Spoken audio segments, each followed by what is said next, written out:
Hi, welcome back to the studio of Art by Wendy. Today, I want to show you different ways to mix the color. And to begin with, I'm going to use green because I just got back from Ireland and green is very much on my mind. And with it, I'm going to mix this is sap green by the way, and I'm going to mix quinathone yellow. It's a new color from Daniel Smith, and I thought I would work with it this year to see if it would make a good bright yellow, cold bright yellow that is, to have in my palette. Before we start with your most common way, I'm just going to do a prep area right here. So first of all, I'm just painting the yellow on here, and I'm getting lighter and lighter with it. And I'll let that dry while we look at some of the other ways. Now, of course, your most common way of mixing green and yellow to make it more of a limey green, and believe me, there's lots of limey green color happening in Ireland, is to mix it in your palette and get a nice lime green color, which can be greener or not, depending on how limey green you want it. Now, another way of doing it is to, first of all, paint your yellow on your paper and let it dry. Now, this can be for any color, but in this case, I'm using my lemon yellow. So once it's dry, I can paint over top of it, and this is called glazing. So we'll just let that dry for a minute, and we'll look at the other way of mixing color. Another way of mixing color, which is very satisfying and gives you some very interesting things, is to first of all mix wet and wet. So I've got this wet yellow that I'm going to put down here, and then I'm going to put some wet green with it, my sap green, and I'm going to let them mix. Sometimes they're going to touch and sometimes they're not. I'm going to lift some of that yellow and just leave it. And as it dries, you will see you'll get some very interesting things happening with it.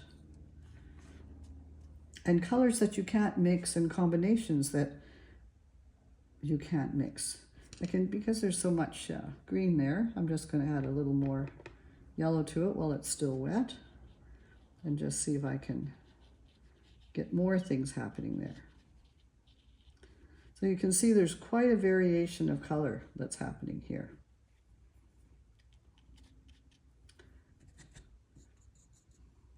So this is our first way. This is a second way.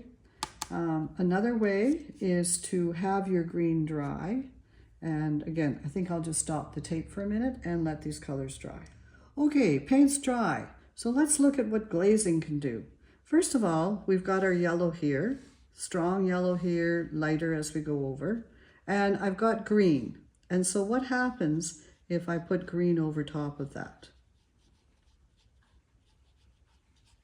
And you can see that I'm forming some pretty interesting greens. Here we have strong, heavy dark green over the dark yellow. And look at the kind of color we get here. And look at the kind of colors we can change to. Quite a bit different from what's happening here and what's happening here. Now the other way you can glaze is by using the other color, our yellow, over top of our green. And that will change it as well. Here we have the same yellow, and I'm putting it over top of the green, and I'm putting it fairly dark, as you can see. And again, we have some changes in colors. Let's just give this a minute to dry, and then you can have a really good look at what's happening. Okay, now you can really see that there are subtle differences between the greens and what happens with them and what you end up with. This actually can really brighten your color by glazing over. I often do that. Look at the nice dark kind of lime you can get, lime green, quite a bit different from this lime green here. And look at the colors that are in this mixture. Quite a bit different from what you're getting here.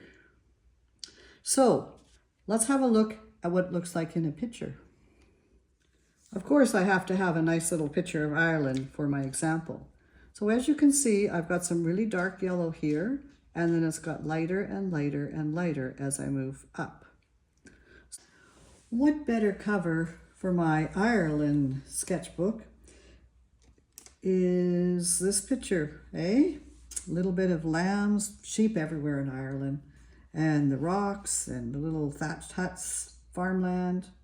But notice too all the different greens. Look at all the different greens that I was able to create using that little touch of yellow down underneath. Here the yellow's on top. Here there is no yellow. And actually I used blue for a couple of the places over here where I wanted some darks. So this ways of mixing your color isn't just to create greens.